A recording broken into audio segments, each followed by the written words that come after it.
c'est Étienne de la chaîne The Two Fisherman. Aujourd'hui on se retrouve pour une petite vidéo donc sur la présentation des leurres pour l'ouverture.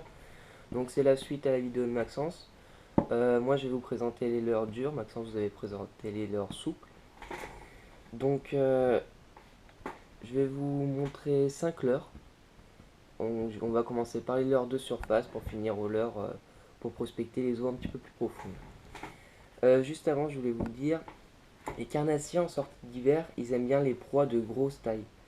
Donc n'hésitez pas à mettre du big bait. Donc alors on va commencer par un leurre de type stick bait. Donc voilà, c'est le duo Realis 110 Pencil. Donc il a des belles finitions, il nage vraiment bien. Donc moi je vous conseille pour les animations rapides en Walking the Dog, ou alors des actions plus marquées en Walking the Dog toujours, mais bien laisser faire les sillons.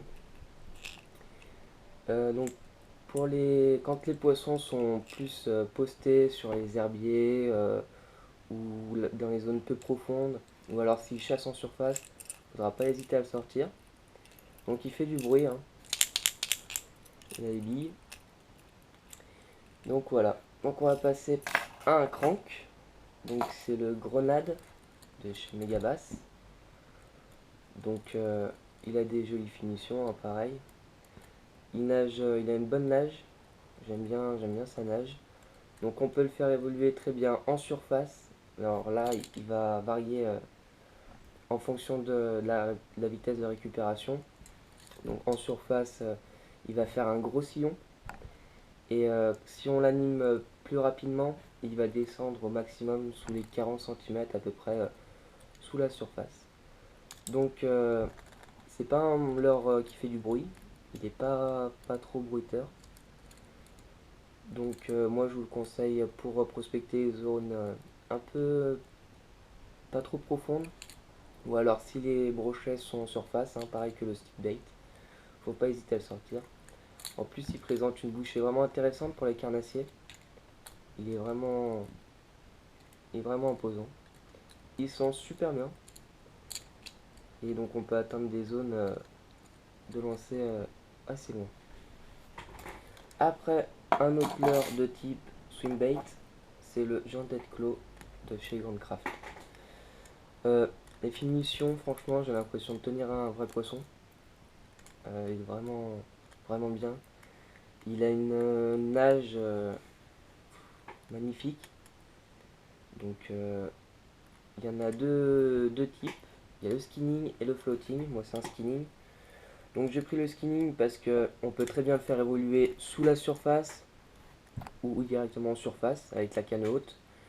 Ou alors chercher en prospection plus profonde. Donc, il est bien polyvalent. Je vais vous faire une vidéo de présentation de toute façon de ce leurre parce que c'est vraiment une tuerie pour les basses. Ils adorent ce leurre, je sais pas pourquoi. Après, je vais vous présenter un jerkbait. C'est le duo Beachwalker 110. Donc, pareil, il a une jolie couleur.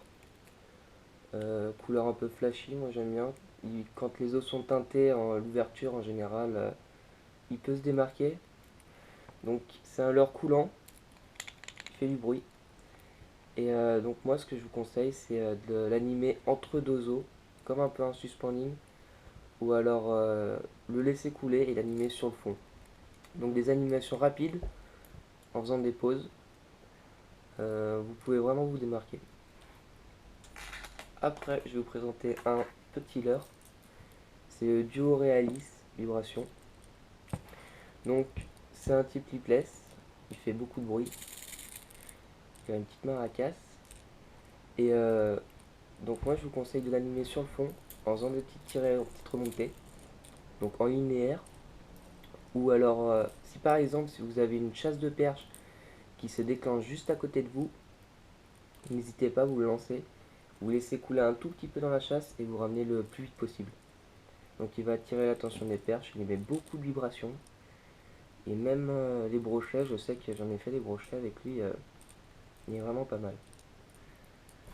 Donc voilà, j'espère que cette petite vidéo vous aura plu. N'hésitez pas à mettre un j'aime, à commenter et à partager. A plus!